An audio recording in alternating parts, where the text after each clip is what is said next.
สบายดีพ่อพี่น้องสวัสดีFCเบิร์ดทุกคนพ่อพี่น้องเมื่อนี้ก็คือยินข่าวว่าน้องลี่เพิ่นมาแต่วิ่งแล้วพ่อพี่น้องมาแต่ทำงานแล้วเนาะก็เลยสิมาถ่ายบรรยากาศให้เบิ่งนะมาถามเพิ่นไปเฮ็ดเวงไปเฮ็ดงานอยู่เวงจักเดินแล้วว่าซั่น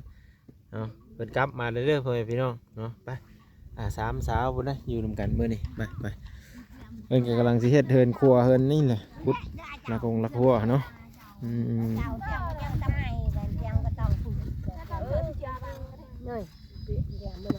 เอาสบายดีน้องลิสบายดีแน่เขินเลยไม่จักเนี่ยโอ้ยลืมเลยเบิ่งมาเบิ่งผู้พุทธเนี่ยสบายดีผู้พุทธนี่ผู้นั่งบึ่งสบายดีสามคนสบายดีก็โดนสบายดึงก่อนอันนี้ร้านสาวเมื่อบ่นี่ร้านสาวแม่เท่านี่ร้านเช้าลูกชายมีร้านเช้าลูกร้านสาวลูกสาวเนาะก็ดีแล้วเนาะในร้านสาวเนาะไม่เท่ากับแม่นี่สบายเลยนะนี่ไอ้บอกคุดลูกสาวคุดกับแม่ก็นั่งเบิ้งเลยเนี่ยสะดวกสบายเพิ่นเฮ็ดเฮ็ดงานแทนได้หมดเลยพี่น้องเบิ้งมาถามน้องลี่เบิ้งปิ้นหน้ามาข้างแน่เบิ้งดูพี่ปิ้นมาพี่เป็นแล้วมาแต่เฮิงแหละมาได้แล้ว10 ปลายมือเลยนะพี่น้อง10 ปลายมือเลยประมาณนี้เนาะเฮ็ดเว่บ่มาแล้วค่ะแม่นเฮ็ดเวียก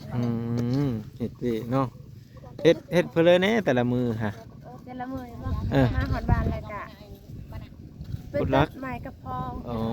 สิบางทีก็ขุดลักนี่แหละขุดลักเนาะตัดลักโหแล้วบ่นี่ขุดลักสุดท้ายบ่นี่ยังอยู่พูนอย่างพูนเนาะซื้อไปพูนนี่ได้เนี่ยว่าซื้อไปพูนนี่เนาะได้ผู้เบาเนี่ยเบิ่งแล้วมาเนี่ยไม่แม่นตีเนี่ยบอกโพเขาเนี่ยอย่าไปเกินจะโพเขาเลยโพเขาลงจะของไม่ได้เรื่องเนี่ยเด็ดที่ได้คุดต่อไปอีกนี่เนาะแรกคุดอันนั้นออมเหิดฮะกะคุดได้ด้านหนึ่งคุดอันนี้จะโคนอีกไปเรื่อยๆที่แรกบาดักกับพอดักก็ไม่พอได้ตัดใหม่เนาะไปเฮ็ดงานอยู่เวียงจันทน์นะจักเดินจักอันนั้นได้3 เดือน3 เดือนกับพอได้อยู่บ่หรือไม่ได้พอได้ซื้อน้ำมาจับอยู่บ่เงินซื้อน้ำมาจับนี่ก็บ่ได้แล้วแต่ว่าหาลงเวียงเขาบ่ได้เก็บซ้ำทางเอามาเลยประมาณนี้แหละสีสังกะสอกะสีซอยพ่อซอยแม่บ่ว่าตอนนั้นโตกับวิได้หมาเนาะ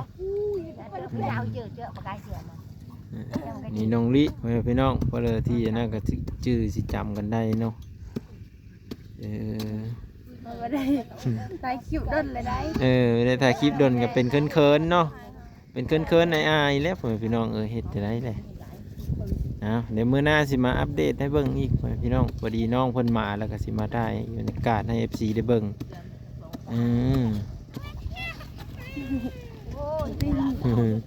ป่าได้ไม่ได้ไปน้ำบ่หาทางหลังน่ะไม่ได้ไปแล้วแล้วหน้าจะไปต่อโอ้แล้วหนาก็เนาะแสดงว่ามาเฮ็ดหนาบ่นี่โอ้พวกบรรดุแท้พ่อแม่พี่น้อง3 น้องสาวเพิ่นนี่สิพากันมาเฮ็ดหนาว่าซั่นโอ้ยมาดุมามั่นแท้พากันมาเฮ็ดให้เฮ็ดหน้าก่อนว่าซั่น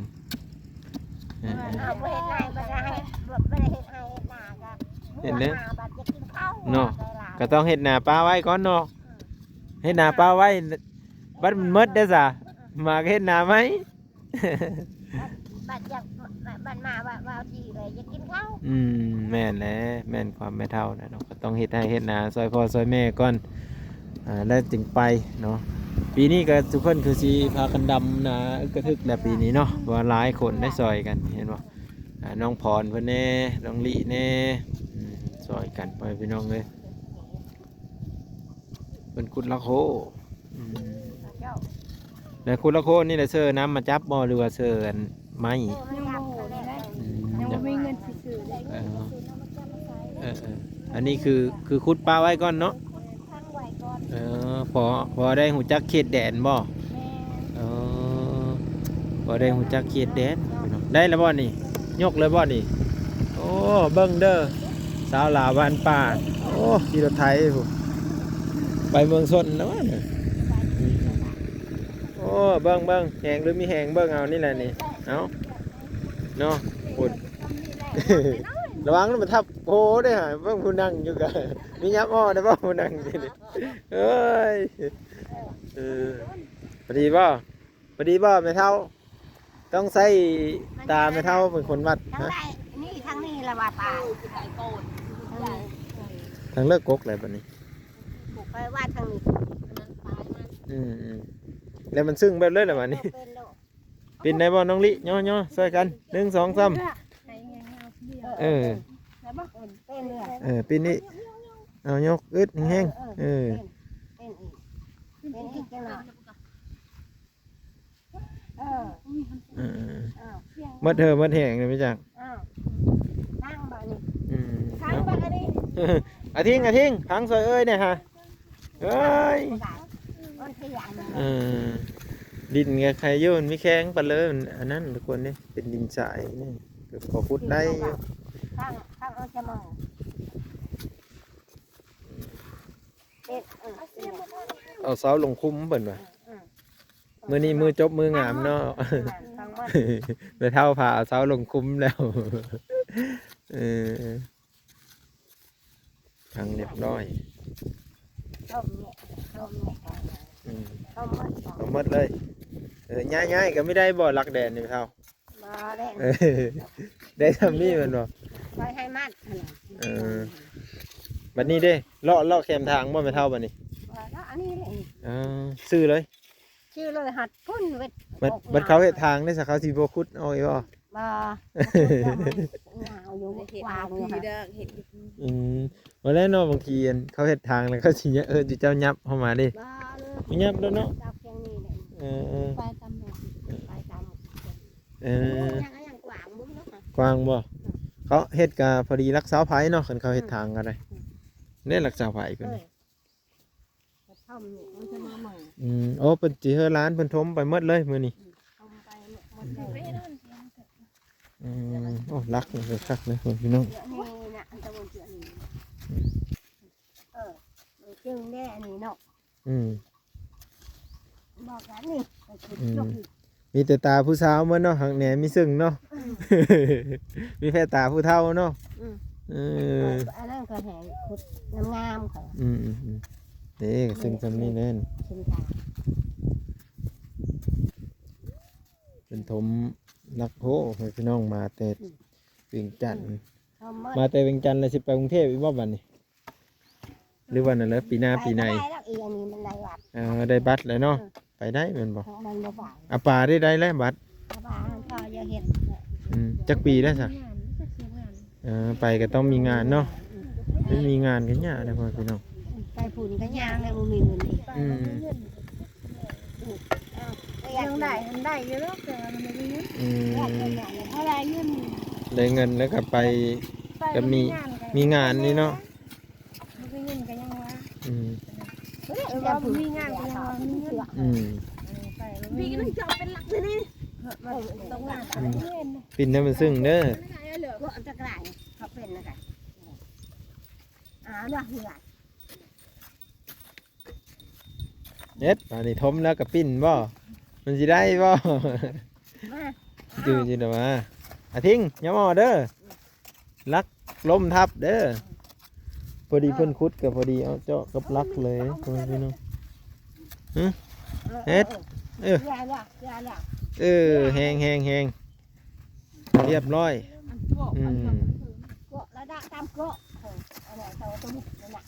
เป็นพังไปหมดนี่ก็สิได้เป็นเขตแดนของเพิ่นเองนี่แหละเพิ่นว่าพอปลูกผักปลูกหญ้าก็สิมีได้โง่ก็ยังเข้า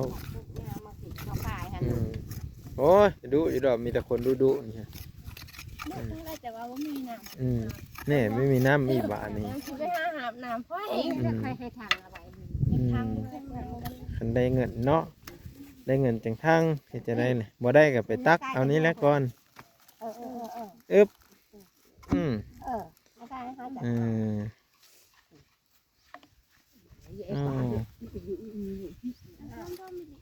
ดีใจบ่นี่ดูสาวคุณละโอ้ ยายเลย เนาะแม่ก็อยู่ซื่อๆแล้วจังซั่นแล้ว ปลาซอยลูก ซอยบ่ป้าลูกเฮ็ดก็ได้ติเบิ่งมีแต่ผู้ใหญ่ๆเบิ่นล่ะมีแต่ผู้แข็งแรงเบิ่งเขาหย่อละโค2คนเลยโอ้ก็ดีงามเด้อเจ้าก็สิเอาสูงแท้บ่ก็ต่อซ้ำพี่เลย อันนี้สั่นอันนี้ยังเห็นช่างสั่นมันสั้นมันยาวสลับกันไปแล้วแม่เฒ่าไอ้ที่เอาลักสั้นขึ้นอยู่โน่นเนาะพอดีแล้วสำนี้แหละอันนี้ก็ต่อพี่ต่ออยู่เถิกมันพี่ เนี่ยไม่ได้ใส่รักเลยโน่นหลักมองจริงแต่ สายยืมมีแต่ไม้แก่นๆมัดไม้จิกไม้หังไม้แดงใส่จักสาวปีบ่จนใหญ่เอาลูกเอาโพมันมีร้อนเนาะใหม่คันเยอะมันสูงบ่น้องพรทมขี้ดินเสื้อพื้นมันสูงโลด มันก็สิโง่แล้ววันนี้พอแล้วส่วนนั้นแหละดีงามส่วนน่ะที่ทหมูเพื่อเลยนะคือมาจ้อยแท้นะ ไข่ปะ โอ้ยหมูผัดจ้อยคนคืออุดมสมบูรณ์แน่ มันอ้อลู่เด้รถหุ่นหมูรถหุ่นคนพมีรถหุ่นเนาะโอ้ยพอดีงามเนาะจะได้อยู่บ่หุ่นแบบนั้นนะปาดไปเฮหมูรถสักกะวันนั้น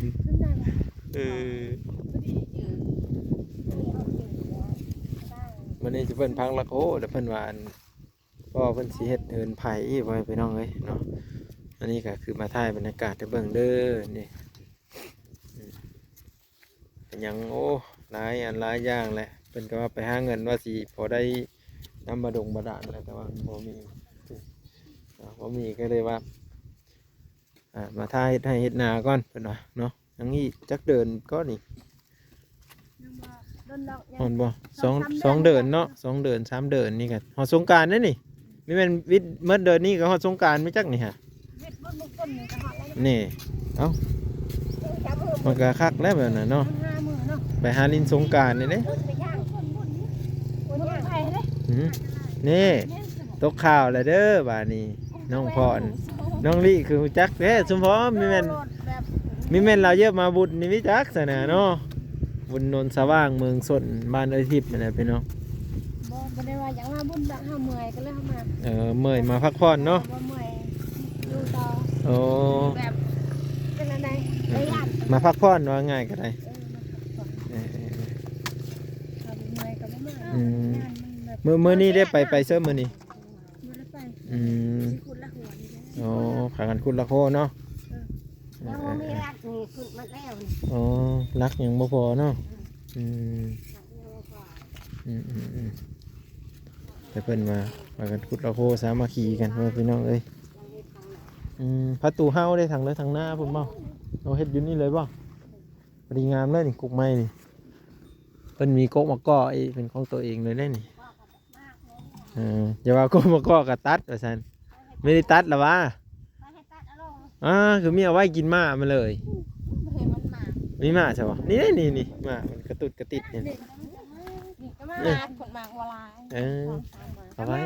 แล้วบ่เก็บเอามันบัดเจ้าเฮ็ดโหอยู่นี่มันซุ่มน้ำมันก็แห้งเป็นม้าแล้วมันได้น้ำบาดาลได้เงินเขายามอันนั้นเด้สิไปทางเลยเด้น่ะอย่าใครหมดโอ้น้องลี่น้องพรน้องป่าแง่เป็นยุใครหมดฮะยังมันกัดโอ้ยมันสีกัดเนี่ยมันสีหุ่มกัดเนาะกัดกระปิดปิดเลยอย่าว่าแง่ใครมดแดงเป็นว่าสีเธอพาไปแง่เฮฟสีได้เบิ่งนะ